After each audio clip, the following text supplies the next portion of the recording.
Good morning, students. This is our second poem. First one was Noble. Can you remember the name? Noble Nature or Noble Nature? I will ask you, just comment me on my group, okay? It was Noble Nature. This is our second poem. Don't look at the lesson number 13. It is because the last part of our prose. So this is our second poem. And poem, as you know the title, A Boy's Song, बच्चे का गीत. And it is written by, composed by Wilfred Wilson Gibson.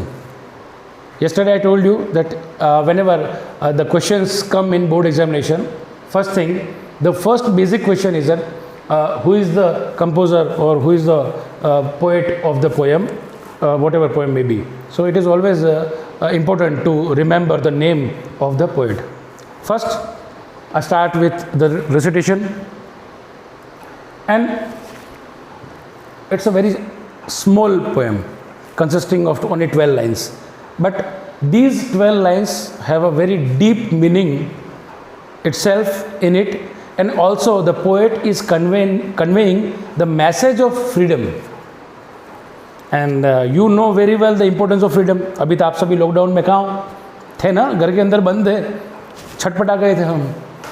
तो क्या होता है कि ये जो चीज़ का जो मैसेज है, it is also providing that we should not cage the birds और animals for our enjoyment. Okay, let's start the poem. Because I set no snare. The meaning of snare, snare का meaning होता है फंदा. ना what is फंदा? जानवरों को जिंदा पकड़ने के लिए फंदा लगाया जाता है, नॉट टू किल देम. ठीक है, but leave them flying free. All the birds of the air belong to me. From the blue tit on the slope to the eagle on the height, uncaged they come and go for my delight. And so the sunward way I soar on the eagle's wings, and in my heart all day the blue tit sings. ये हमारी poem है. 3 इसके अंदर stanza है. पहले stanza में poet ये कह रहा है कि मैं किसी भी पक्षी को पकड़ता नहीं हूँ, मैंने उनको खुला छोड़ दिया है. ठीक है, क्यों छोड़ दिया है खुला, ये भी बता रहा है. वो इसलिए बता रहा है कि मैं पक्षी इसलिए नहीं पकड़ता हूँ कि सारे हैं तो मेरे ही है, मैं इनको पकड़ के पिंजरे में रख के क्या करूँगा. ठीक. दूसरा जो स्टैंजा है, जैसे हमने प्रीवियस पोएम थी noble nature, the poet had use 2 objects of nature, a oak and lily. इसी तरह से इस पोएम में इस पोएट ने 2 बर्ड्स के नाम लिए हैं, and that are, if you can see, the first one is blue tit. छोटा सा पक्षी होता है बहुत. इस पक्षी की विशेषता ये होती है कि ये अपना जो घोंसला है वो इतनी बारीक जगह में बनाता है कि it is almost impossible for human beings to reach up to them. आपने लाल बेर खाए, लाल बोर छोटे छोटे होते हैं, उसकी जो झाड़ी होती है उसके अंदर बहुत सारे देयर थॉर्न्स, कांटे होते हैं, वो उसके अंदर जाके अपना घोंसला बनाता है. क्यों ऐसा बनाता है? उसके अंदर हाथ डालना बहुत मुश्किल काम होता है. तो देखिए, इस पोएम में पोएट ने जो 2 बर्ड्स लिए हैं वो बहुत ही सोच समझ के लिए है. पहले वाला आपका इतना छोटा है, वो अपना नेस्ट जो है, घोंसला इतना डीप बनाता है कि आप वहाँ पहुँच नहीं सकते, right. And second one is eagle. कहाँ उड़ता है? On the top of the sky, toppest part, कि उसको इतना ऊपर होता है कि उसको तो ऑलमोस्ट पकड़ना नामुमकिन होता है. सेकंड थिंग, आपको पता है ईगल का जो घोंसला होता है वो कहाँ होता है? नहीं पता होगा, बहुत सारे लोगों को नहीं पता होता है. ईगल का जो घोंसला होता है वो जो क्लिफ्स होती है, पहाड़ होती है, पहाड़ होता है ना, तो ऐसे स्लांटेड होता है, पहाड़ी ढलान पे होती है. लेकिन ऐसे पहाड़ जो क्लिफ्स है, जहाँ सीधे की सीधी चट्टानें होती है, ये अपना घोंसला उनमें से निकली हुई टहनियों के अंदर बनाता है. अगेन आप वहाँ नहीं पहुँच सकते.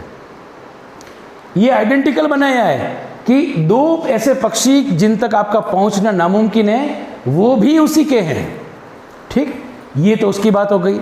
और इसके अंदर ये बताया गया है कि वो पक्षियों को, जो 2 पक्षी के इसने एग्जाम्पल दिए हैं, वो उसके लिए क्या करते हैं.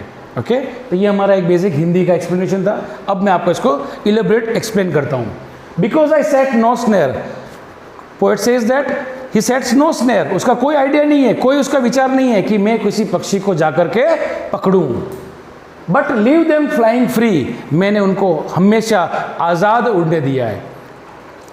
लीव देम फ्लाइंग फ्री, उनको मैंने उड़ने के लिए, आज़ाद उड़ने के लिए छोड़ दिया है। क्यों छोड़ दिया है? रीज़न बता रहा है कि कारण ये है, all the birds of the air, इस एयर का मतलब हवा नहीं, इस सारे वातावरण के जितने भी पक्षी हैं, बिलोंग टू मी, वो मेरे हैं। और मेरी चीज़ को मैं क्या बांध के रखूं? आपके घर के अंदर आपके टीवी होता है, फ्रिज होता है, आपका मोबाइल होता है, तो क्या आप दिन भर उसको उठा के घूमते हो? आपके घर में आप कहीं भी रख सकते हो उसको। क्यों? क्योंकि वो आपका ही है, उस घर की दीवार ही आपकी है। तो कवि ने पूरे वातावरण को, पूरे उस वातावरण में जितने भी पक्षी है उनको अपना माना है। तो वो कहते मुझे उनको पकड़ने की ज़रूरत नहीं है। फिर नेक्स्ट स्टैंजा में he gives the example of from the blue tit on the slow, वो जंगली झाड़ियां जहां पर हमारा पहुंचना ऑलमोस्ट नामुमकिन होता है। ब्लू टिट एक ऐसा शर्मीला, एक ऐसा शाई बर्ड है जिसको हम देख भी बहुत कम पाते हैं। ब्लू टिट जो उस झाड़ियों में रहता है, वहां से लेकर to the eagle on the height, उस ऊंचाइयों में रहने वाले ईगल तक, both these birds are used as object of nature to explain the poem. Uncaged, बिना पकड़े उनको, मैंने उनको कैद नहीं कर रखा है। They come and go, वे मेरे पास आते हैं और चले जाते हैं। अब कवि ये कहता है कि वो मेरे पास क्यों आते और जाते हैं? For my delight, मेरी खुशी के लिए। अगर मैंने उनकी खुशी का ध्यान रखा है, मैंने उनको आज़ाद कर रखा है, तो वे भी मेरी खुशी के लिए मेरे पास आते हैं। और आने के बाद क्या करते हैं? What do they do? क्या करते हो आने के बाद? अब यहाँ पे बताया गया है। देखिए अगर आप समझेंगे तो, जैसे पहले एग्जाम्पल ब्लू टिट का दिया है, अब नेक्स्ट स्टेंजा में वो एग्जाम्पल दे रहे हैं कि वो आके क्या करते हैं मेरी खुशी के लिए। And so the sunward way, मैं सूरज की तरफ आगे बढ़ रहा हूँ। It is not possible for human beings to approach to sun by flying, हमारे पास पंख तो है ही नहीं। तो कवि कैसे जा रहा है? कवि इन हिज इमेजिनेशन, अपनी कल्पनाओं में, and so the sunward way I soar on the eagle's wing, मैं ईगल के पंख के ऊपर बैठ करके सूरज की तरफ जा रहा हूं। And in my heart all day, और मेरे दिन भर मेरे दिल में द ब्लू टिट सिंग्स। पहले ही बताया कि ब्लू टिट इतना दुर्गम होता है कि आपको मिल नहीं सकता, लेकिन वो जो गाता है उसकी आवाज़ पोएट के दिल में हमेशा बजती रहती है। तो ये बेसिकली क्या कह रहा है? वो कह रहा है कि मैंने किसी पक्षी को नहीं पकड़ा है, मैंने उनको खुला हवा में छोड़ दिया है। I leave them flying free but they all come to me, मेरे पास आते हैं फॉर माई डिलाइट, मुझे खुश करने के लिए। फिर उन्होंने ये बताया, क्या बताया कि eagle is flying towards the sun, eagle जो है वो कौन सी दिशा में जा रहा है? सूरज की तरफ जा रहा है। और किसको बैठा रखा है? द पोएट, जिसने उसको आज़ाद कर रखा है। और ब्लू टिट जो गा रहा है, जिसकी आवाज़ ही सुनने को नहीं मिलती, वो कहाँ गा रहा है? पोएट के दिल में। So by this poem the poet gives the message that we should not cage the birds, पक्षियों को हमें पिंजरे में नहीं कैद करना चाहिए, उनको मारना नहीं चाहिए, बल्कि उनको जिस आज़ादी से प्रकृति ने उनको आज़ादी दी है, वही आज़ादी उनको मिलनी चाहिए। इन अवर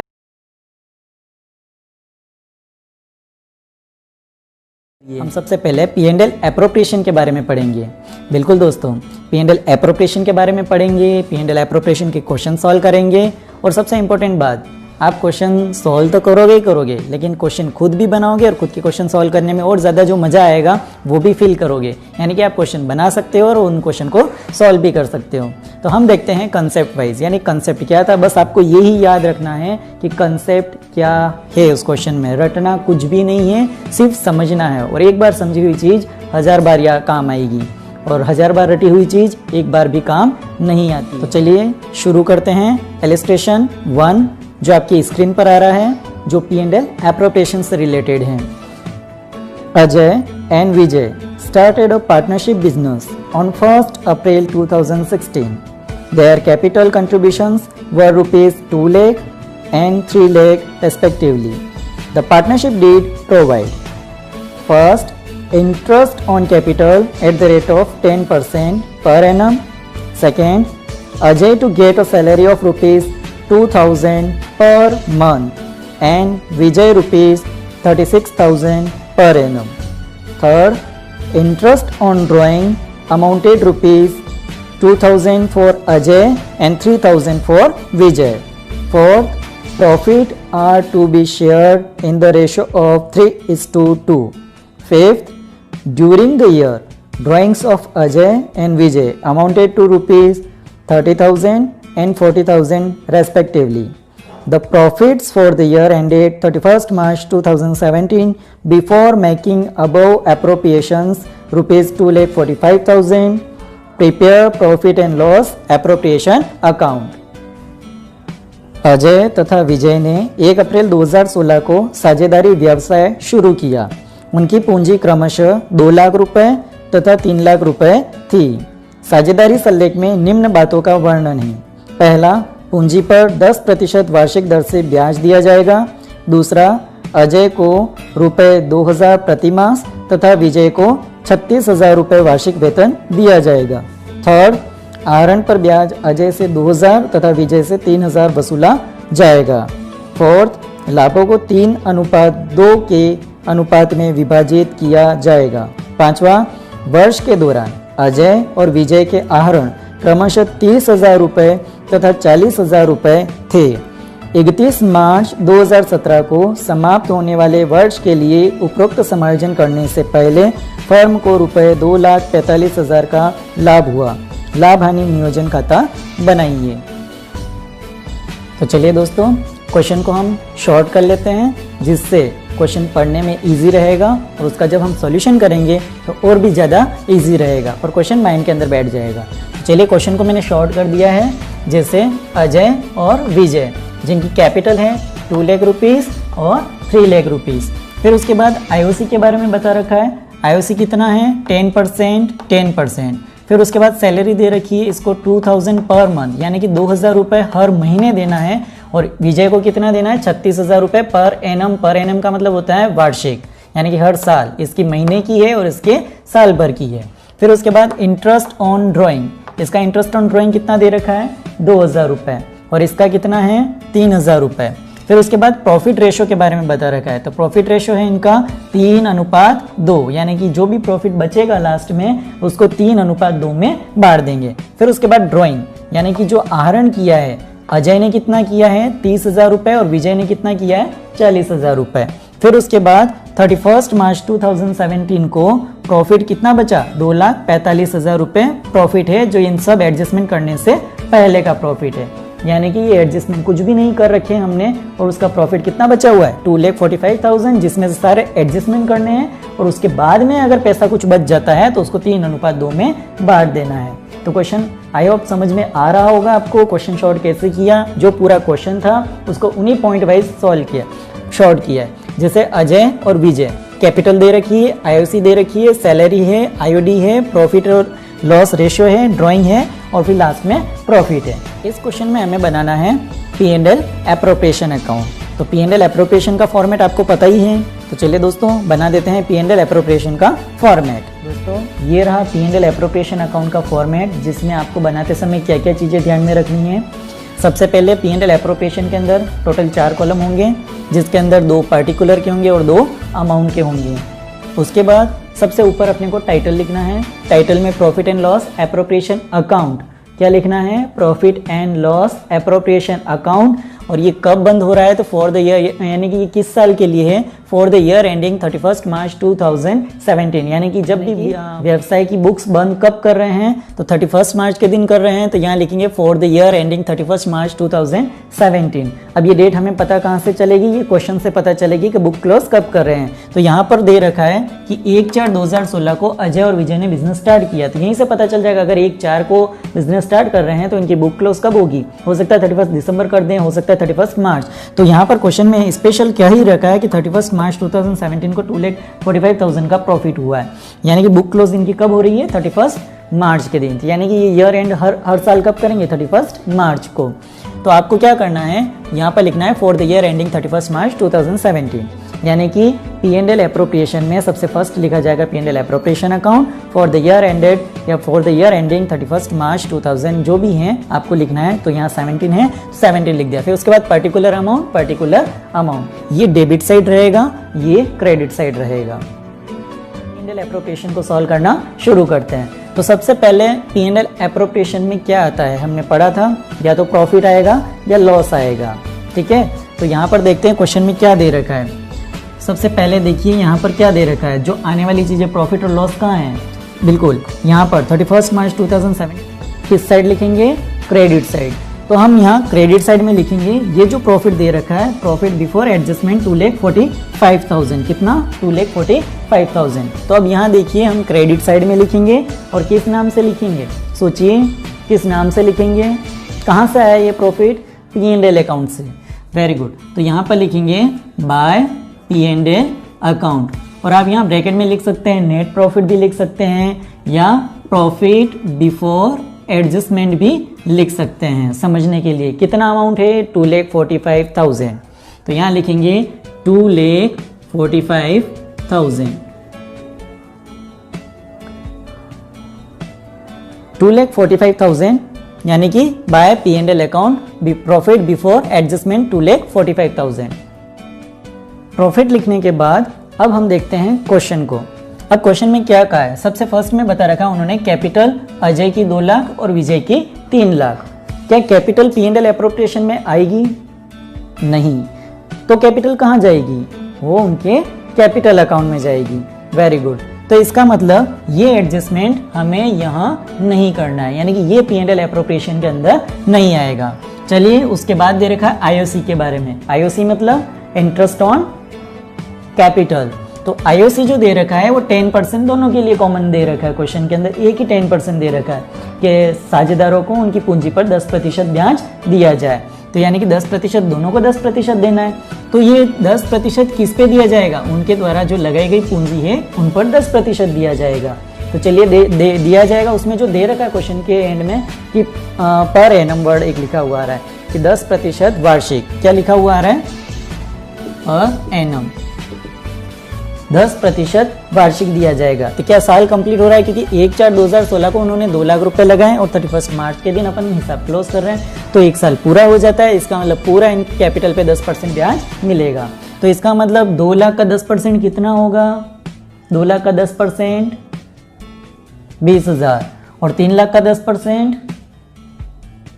30,000। वेरी गुड, कैसे निकालते हैं वो भी देख लेते हैं। यानी कि अजय की कैपिटल है 2 लाख रुपए और ब्याज की दर है 10% वार्षिक। वार्षिक का मतलब होता है कि डिवाइड बाय 12। अब जब डिवाइड बाय 12 है और देखना ये है कि क्या 12 महीने तक पूंजी काम में आई है, बिल्कुल 12 महीने तक काम में आई है। तो देखा जाए तो 12 से 12 कट जाता है तो कुछ नहीं बचता है ना।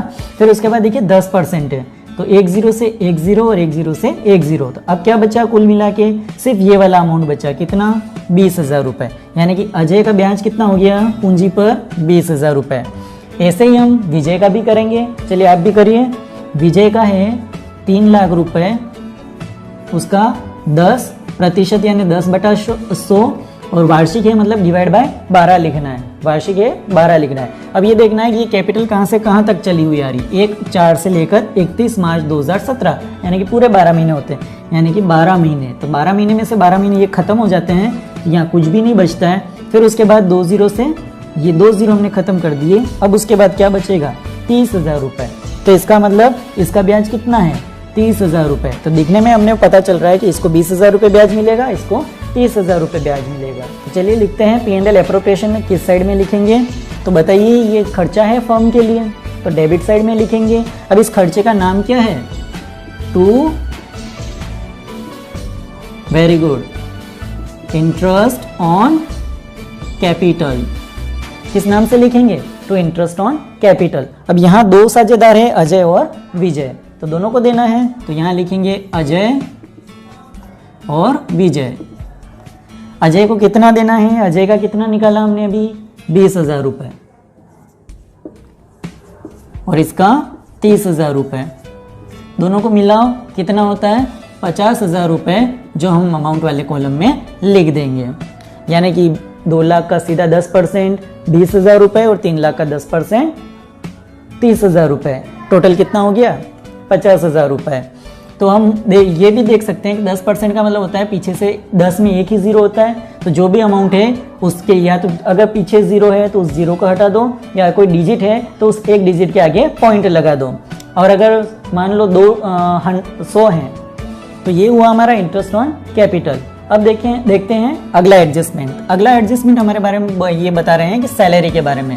इसको 2,000 रुपये पर मंथ देना है और विजय को 36,000 पर एनम देना है। अब ये वर्ड ध्यान रखना, पर मंथ और पर एनम। पर मंथ का मतलब होता है प्रति माह, यानी कि हर महीने देना है आपको, और ये होता है पर एनम यानी कि वार्षिक। एनम का मतलब होता है वार्षिक, या पर ईयर भी आ सकता है। तो ये 36,000 रुपये साल में, तो साल में तो एक बार ही देना है, और इसको 2,000 रुपये पर मंथ के हिसाब से हर महीने आपको 2,000 रुपये देने हैं। तो चलिए देखते हैं सैलरी के बारे में। तो सेकंड एडजस्टमेंट सैलरी का किधर लिखेंगे, डेबिट साइड या credit side? Very good, debit side. क्यों लिखेंगे? क्योंकि ये एक्सपेंसेस है, तो यहाँ लिखेंगे टू सैलरी। अब सैलरी क्या दोनों को दे रहे हैं? बिल्कुल दोनों को दे रहे हैं। तो यहाँ लिखेंगे अजय को कितनी देंगे और विजय को कितना देंगे। तो अजय को 2,000 रुपये अगर एक महीने का दे रहे हैं तो साल में कितने महीने होते हैं? 12। और 12 महीने तक अगर 2,000 रुपये देते हैं तो टोटल सैलरी कितनी हो जाती है? 24,000 रुपये। Very good.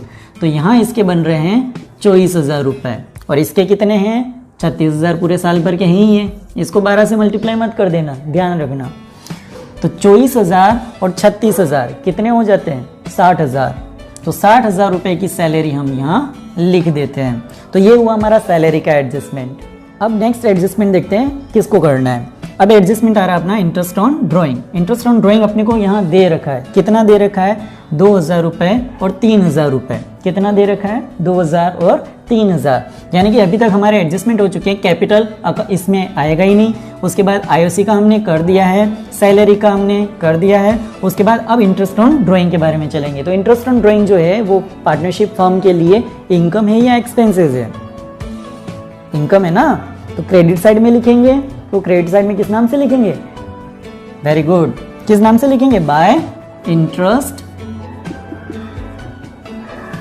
On drawing.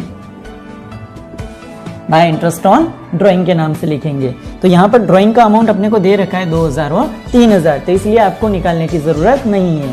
तो यहाँ लिख देते हैं अजय और विजय। अजय का कितना है? 2,000 और विजय का 3,000। तो अजय के कॉलम में लिखेंगे 2,000 और विजय के 3,000। 2,000 और 3,000 कितने हो जाएंगे? 5,000। तो 5,000 बाहर लिख देंगे। तो समझ में आया? इंटरेस्ट ऑन ड्राइंग किधर लिखेंगे? क्रेडिट साइड में लिखेंगे। Interest on capital debit side में लिखेंगे P&L एप्रोप्रिएशन के अंदर, और interest on drawing P&L appropriation के क्रेडिट साइड में लिखेंगे। इंटरेस्ट ऑन ड्राइंग अपना हो गया है दोस्तों। अब इंटरेस्ट ऑन ड्राइंग के बाद अगला एडजस्टमेंट है प्रॉफिट रेशियो। 3:2 दे रखा है, लेकिन प्रॉफिट एंड जो लॉस रेशियो दे रखा है वो क्वेश्चन के एंड में काम में आता है। यानी कि जो भी बचा हुआ प्रॉफिट या लॉस है उसको लास्ट में बांटेंगे, क्योंकि अपने पास और भी एडजस्टमेंट है। देख लेते हैं अभी क्या एडजस्टमेंट है। तो यहाँ आ रहा है नेक्स्ट अगला ड्राइंग। ड्राइंग दे रखा है 30,000 और 40,000। क्या ड्राइंग P&L एप्रोप्रिएशन के अंदर आएगा? अच्छा, तो किस साइड आएगा दोस्तों?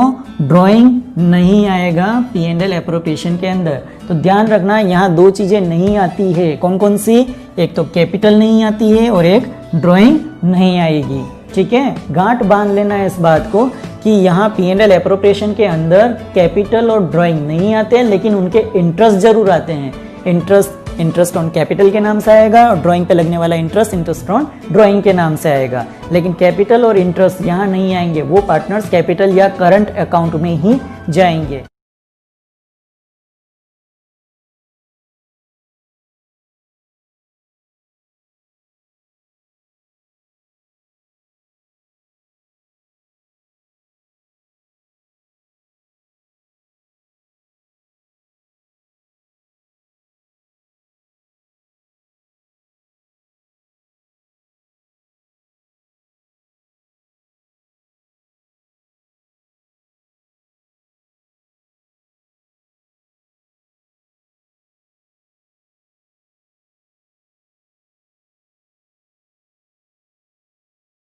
Good morning student.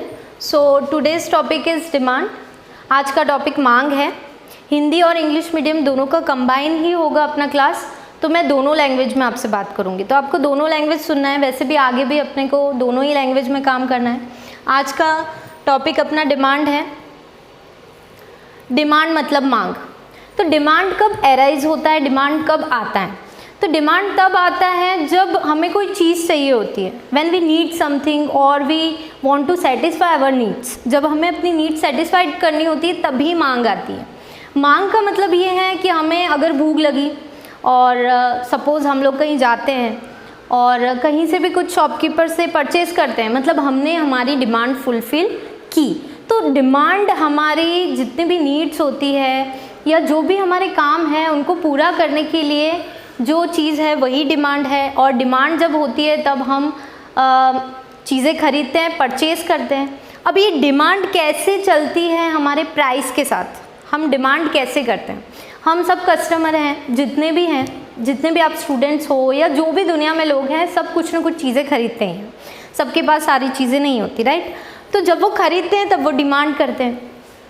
जैसे कि आपको लिखने के लिए पेन चाहिए तो आप पेन खरीदोगे, मतलब पेन की डिमांड की। अब ये डिमांड हमारी डिपेंड करती है प्राइस पे। अगर प्राइस ज़्यादा है तो हम लोग डिमांड कम करेंगे, और प्राइस कम है तो कोई भी डिमांड ज़्यादा करता है। हर कस्टमर को चीज़ें कम भाव में ज़्यादा चाहिए होती हैं। हम लोग मार्केट जाते हैं तो ये ढूंढते हैं कि कौन सी चीज़ सस्ते में मिल रही है और ज़्यादा मिल रही है, मतलब क्वांटिटी ज़्यादा चाहिए, प्राइस कम चाहिए। सबका दिमाग ऐसे ही चलता है, जितने भी खरीदने वाले और बेचने वालों का दिमाग ऐसे चलता है कि ज़्यादा प्राइस पे कम क्वांटिटीज़ आए, क्योंकि सेलर को उसमें फ़ायदा होता है। तो डिमांड, जैसे डिमांड में फर्स्ट है मार्केट डिमांड। मार्केट डिमांड का मतलब होता है टोटल डिमांड। हिंदी में बोल सकते हैं बाजार मांग। जैसे कि एक कस्टमर है ए, एक है बी। अब प्राइस अपना है 25, तो ए डिमांड कर रहा है 1000 ग्राम्स, बी डिमांड कर रहा है 1100 ग्राम्स। तो टोटल जो अपने मार्केट डिमांड, जो बाजार मांग हुई, वो हुई 2100 ग्राम्स। ऐसे बहुत सारे कस्टमर होते हैं। हमने यहाँ पे एज्यूम किया है कि हमारे पास 2 ही कंज्यूमर हैं, माना है कि 2 ही कंज्यूमर हैं। इसी तरह से एक प्रोडक्ट पे, एक प्राइस पे, जैसे 25 है, प्राइस कम है तो डिमांड ज़्यादा है, अपन देख सकते हैं। और जब प्राइस बढ़ा 50 हो गया तो थोड़ा उसने, ए ने भी डिमांड कम किया, बी ने भी कम किया, तो टोटल डिमांड जो है वो अपना कम हो गया। इसी तरह से जब प्राइस 100 हो गया और प्राइस बढ़ गया, मतलब when price increases demand decreases, मतलब प्राइस बढ़ता है तो डिमांड जो है वो कम हो जाती है। ये इनका रिलेशनशिप है, इन्वर्स रिलेशनशिप है, मतलब विपरीत संबंध है मांग का और कीमत का। तो जैसे जैसे मांग बढ़ रही है, जैसे जैसे कीमत बढ़ रही है वैसे वैसे मांग क्या हो रही है? घट रही है। ए ने भी अपनी मांग कम की, बी ने भी अपनी मांग कम की, लेकिन ए अपने हिसाब से मांग कम कर रहा है और बी अपने हिसाब से कर रहा है। ज़रूरी नहीं है सारे कस्टमर की सोच एक जैसी हो। अब ये जो भी प्रोडक्ट है, हो सकता है कि बी के लिए ज़्यादा इम्पॉर्टेंट हो, वो रोज़ ही उसे यूज़ करता हो, तो वो उसकी मांग, मतलब उसकी डिमांड उतनी कम नहीं कर पा रहा जितनी ए कम कर पा रहा है। तो सबकी अपनी चॉइस होती है। हर कस्टमर अपनी चॉइस के हिसाब से, हर कंज्यूमर अपनी चॉइस के हिसाब से डिमांड करता है। हाँ, लेकिन हर कंज्यूमर पे, हर कस्टमर में प्राइस का इफ़ेक्ट ज़रूर होता है, मतलब कीमत का प्रभाव हर उपभोक्ता पर होता ही है, ठीक है, क्योंकि हर कोई कम कीमत पे ज़्यादा चाहता है। तो ये है अपना मार्केट डिमांड। ये अपना मार्केट डिमांड शेड्यूल है पूरा। शेड्यूल का मतलब होता है कि टेबल, सारणी। तो ये अपना मार्केट डिमांड शेड्यूल है। इसके हिसाब से इसकी आकृति भी बनती है। और मैं सिर्फ एक का ही डिमांड शेड्यूल ले लूँ, मतलब एक का ही मांग देखूँ, तो उसको बोलेंगे इंडिविजुअल डिमांड, मतलब व्यक्तिगत मांग बोलेंगे। जैसे एक ही मांग लूँ इस प्राइस के साथ, इस कीमत के साथ, तो ये व्यक्तिगत मांग होगी। और उसी प्राइस पे जितने भी कंज्यूमर हैं, जितने भी कस्टमर हैं, सबकी मांग जोड़ दूँ तो वो हो जाएगी बाजार मांग, मतलब मार्केट डिमांड, ठीक है। तो इंडिविजुअल डिमांड का भी वही रिलेशन है कि प्राइस इंक्रीज़ होता है तो डिमांड जो है वो डिक्रीज़ होती है, और मार्केट डिमांड का भी वही रिलेशन है कि प्राइस इंक्रीज़ हो रहा है तो मार्केट डिमांड डिक्रीज़ हो रही है। क्योंकि सारे लोग एक ही तरह से सोचते हैं। तो ये थे अपने इंडिविजुअल डिमांड और मार्केट डिमांड। अब इनके कुछ डायग्राम देखेंगे अपन।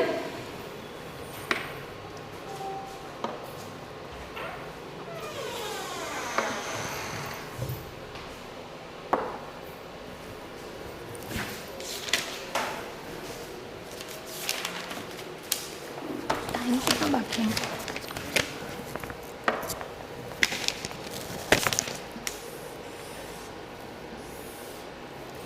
जैसे कि जैसे जैसे प्राइस बढ़ती है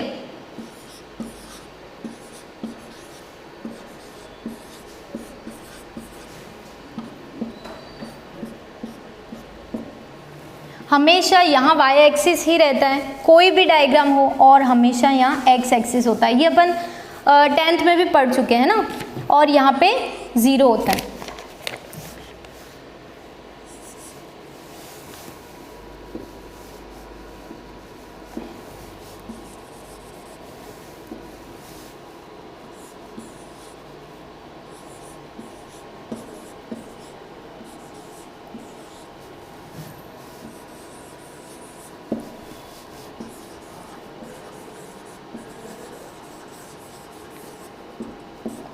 तो ये क्वांटिटी है, मतलब ये मात्रा है, हमेशा मात्रा नीचे आती है और कीमत y एक्सिस पे आती है।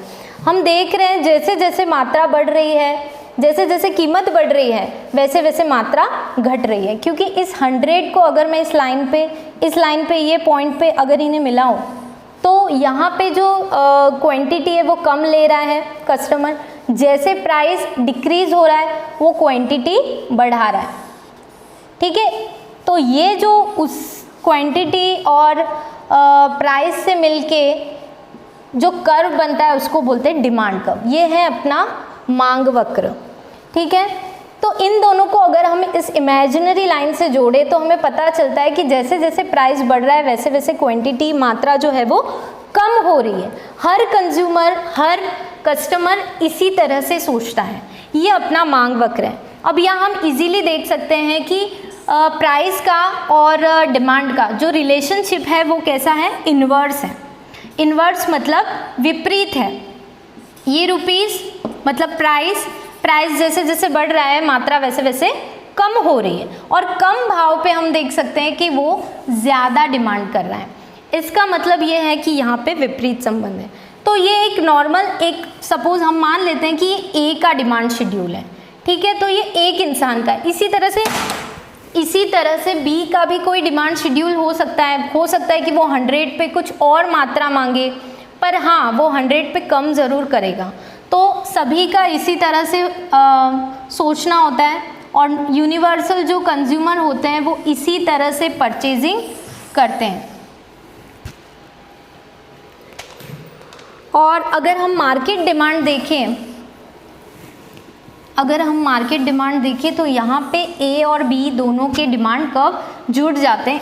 इसलिए इस कर्व का जो शेप है वो कुछ इस तरह से आएगा, क्योंकि कोई कम डिमांड करता है, कोई ज़्यादा डिमांड करता है। यहाँ पे A और B दोनों को हम प्लस कर देते हैं। तो बोर्ड पर हम देख सकते हैं कि ये A का डिमांड कर्व है, ये B का डिमांड कर्व है, और ये टोटल डिमांड कर्व है, मतलब मार्केट डिमांड कर्व है। जैसे A 25 रुपीज़ पे 250 ग्राम ले रहा है, 50 रुपीज़ पे 500 ले रहा है, 25 पे 750 ले रहा है, 50 रुपीज़ पर 500 ले रहा है, और 75 पर 250 ग्राम्स ले रहा है। मतलब जैसे जैसे प्राइस बढ़ रही है वैसे वैसे ये इसकी क्वांटिटी कम कर रहा है। तो A अपने हिसाब से क्वांटिटी कम कर रहा है, B अपने हिसाब से कर रहा है। ये जो मैंने लाइंस बनाई है रेड वाली, ये इमेजिनरी लाइन है। ये आपको एग्ज़ाम में या अपने नोटबुक में कहीं पे भी ड्रॉ नहीं करनी है, मैंने सिर्फ समझाने के लिए ड्रॉ की है। ठीक है, बाकी मेन कर्व ये है, ये B का कर्व है। तो B जो है वो 25 पे और ज़्यादा भी ले सकता है। ठीक है, इसी तरह से A और B के दोनों के कर्व अगर हम प्लस कर दें तो जैसे यहाँ पे देख सकते हैं हम लोग गैप कम थे और यहाँ पे गैप ज़्यादा है। इसका मतलब ये है कि इन दोनों का टोटल जो है वो यहाँ पे शो कर रहा है, ये है मार्केट डिमांड कर्व। वैसे तो मार्केट में बहुत सारे कंज्यूमर होते हैं, बहुत सारे उपभोक्ता होते हैं, लेकिन हमने यहाँ पे दो ही उपभोक्ता माने, ए और बी। तो अगर इनके अकेले के अगर हम वक्र देखें तो वो होते हैं व्यक्तिगत मांग वक्र, और अगर इन दोनों के वक्रों को जोड़ दे तो ये होता है बाजार मांग वक्र, मतलब मार्केट डिमांड कर्व। इनकी जो सारणी है, इनका जो टेबल है वो भी अलग अलग है। आपको जो भी आपकी नोटबुक में लिखना है उसके बारे में मैं आपको व्हाट्सएप ग्रुप में इन्फॉर्म करूँगी, या तो फ़ोटो खींच के भेजूँगी या फिर आपको वीडियो भेजा जाएगा, जिससे आपको अपनी नोटबुक में भी सब कुछ नोट डाउन करना है। ये सब नोट डाउन नहीं करना है, जो आपको व्हाट्सएप ग्रुप में भेजा जाएगा वो आपको नोट डाउन करना है, क्योंकि ये थर्ड लेसन जो है वो हमने पहले नहीं पढ़ा था। जब स्कूल शुरू चल रहे थे, आप लोग स्कूल आ रहे थे, तब तक हमने 2 लेसन पढ़ लिए थे, ठीक है। तो ये थर्ड लेसन जो है ये बहुत इंपॉर्टेंट है, और ये और फोर्थ लेसन मिला के कुछ 10 to 12 मार्क्स के होते हैं बोर्ड एग्ज़ाम में। तो आप समझ जाओ कि कितना इंपॉर्टेंट लेसन है, आपको एक एक चीज़ अच्छे से समझनी पड़ेगी। और हम लोग बहुत स्लोली चल रहे हैं ताकि आप लोग वो चीज़ अच्छे से समझ लो। हिंदी या इंग्लिश मीडियम दोनों में जिसको भी अगर यहाँ पे कोई प्रॉब्लम है समझने में, या कोई भी प्रॉब्लम डाउट है, तो आप व्हाट्सएप पे मुझे इन्फॉर्म करना, तो नेक्स्ट जो वीडियो होगा उसमें अपन उसको करेक्ट करेंगे। लैंग्वेज में हिंदी और इंग्लिश दोनों यूज़ कर रही हूँ, तो आपको ध्यान से सुनना है। हिंदी लैंग्वेज में भी बोल रही हूँ मैं और इंग्लिश लैंग्वेज में भी बोल रही हूँ, ठीक है। वैसे फ्यूचर में आपको इंग्लिश लैंग्वेज भी काम आएगा, हिंदी वालों को भी, क्योंकि साइंस और कॉमर्स में इंग्लिश तो इम्पॉर्टेंट है ही, आप लोगों को पता है। तो आप दोनों ही लैंग्वेज अच्छे से सुने और ध्यान से उसको समझें, ठीक है। तो ये अलग अलग मांग वक्र हैं, और अगर इनको हम जोड़ देते हैं तो ये हमारा मार्केट डिमांड कर्व बनता है। इसी तरह से इनके शेड्यूल, मतलब इनकी सारणी भी अलग अलग होती है, और उसको जोड़ देते हैं तो एक शेड्यूल बनता है जो मार्केट शेड्यूल होता है, मतलब मार्केट बाज़ार की सारणी होती है, बाज़ार मांग की, ठीक है। अब हम थोड़ा आगे बढ़ेंगे, तो आगे है डिटर्मिनेंट्स ऑफ डिमांड, मतलब मांग को निर्धारित करने वाले तत्व। देखो मैंने बताया कि कीमत का असर तो मांग पर पड़ता ही है, हमारी ज़रूरत का असर मांग पर पड़ता ही है, लेकिन कुछ चीज़ें हैं छोटी छोटी जो बहुत ही इम्पॉर्टेंट है, जिनका असर मांग वक्र पर पड़ता है। जैसे कि पहली है price of commodity itself. Itself का मतलब है उसी प्राइस, उसी कॉमोडिटी का प्राइस। जैसे कि हम लोग पोटैटोज़ खरीदने जा रहे हैं, आलू खरीदने जा रहे हैं, तो ऑब्वियसली उसकी प्राइस का असर तो उसकी क्वांटिटी पे पड़ेगा ही, मतलब हम उतनी खरीदेंगे जितनी हमारी ज़रूरत होगी। और अगर हम पैसे कम लेके गए हैं और मार्केट में जाके हमने देखा कि उसका भाव बढ़ गया है, तो हम 1 किलो की जगह हो सकता है आधा किलो खरीदे, एडजस्ट करेंगे हमारी क्वांटिटी, है ना। तो उसके खुद के उस जो प्रोडक्ट हम खरीद रहे हैं, जो गुड हम खरीद रहे हैं, जो हमारी ज़रूरत पूरा करने वाला है, उसका खुद का भाव, उसका खुद की कीमत, तो वहाँ पे ज़रूरी है ही, सबसे ज़्यादा ज़रूरी वो है। Number 2, income of the consumer. अब खरीदने वाले पे भी तो उसकी भी तो इनकम होनी चाहिए, भले उसकी नीड कितनी भी है, लेकिन उसकी इनकम नहीं है, उसका बजट नहीं है, तो कोई मतलब नहीं है कि उसकी कितनी ज़रूरत है, उसको अपनी ज़रूरत भी एडजस्ट करनी पड़ती है, ठीक है। तो ये एक बजट बनाने जैसा ही काम हो गया, उसको अपना बजट सेटल करना पड़ेगा, या तो वो क्वांटिटी कम करता है या फिर किसी और प्रोडक्ट पे चला जाता है, ठीक है। तो वो अपने इनकम के हिसाब से वो अपनी जो भी उसकी सैलरी है, जो भी सोर्सेज हैं, अगर इनकम ज़्यादा होती है तो हो सकता है वो ज़्यादा कंज्यूम करे, और इनकम कम है तो हो सकता है वो कम कंज्यूम करे। कभी कभी लोग ज़्यादा एक साथ कंज्यूम कर लेते हैं जब सस्ता होता है, क्योंकि उनको पता होता है फ्यूचर में प्राइस राइज भी होने वाला है। थर्ड है प्राइस ऑफ रिलेटेड गुड्स। देखो अब अगर कोई 2 गुड्स साथ में खरीदे जाते हैं, जैसे कि चाय और कॉफ़ी, दोनों एक जैसे यूसेज देते हैं, मतलब चाय पीने वाले को अगर चाय मिल ही नहीं रही है तो वो कॉफ़ी से भी कभी कभी काम चला देता है। ये चाय में भी अलग अलग कंपनी होती है, जैसे कि बाग बकरी है या रेड लेबल, ताजमहल, जो भी। तो अगर कोई ठीक है, तो ये प्राइस ऑफ रिलेटेड गुड्स हैं। तो अगली स्लाइड में हम इसे और आगे समझेंगे। तो आज के लिए इतना ही, इसी को आप अच्छे से देख लीजिएगा।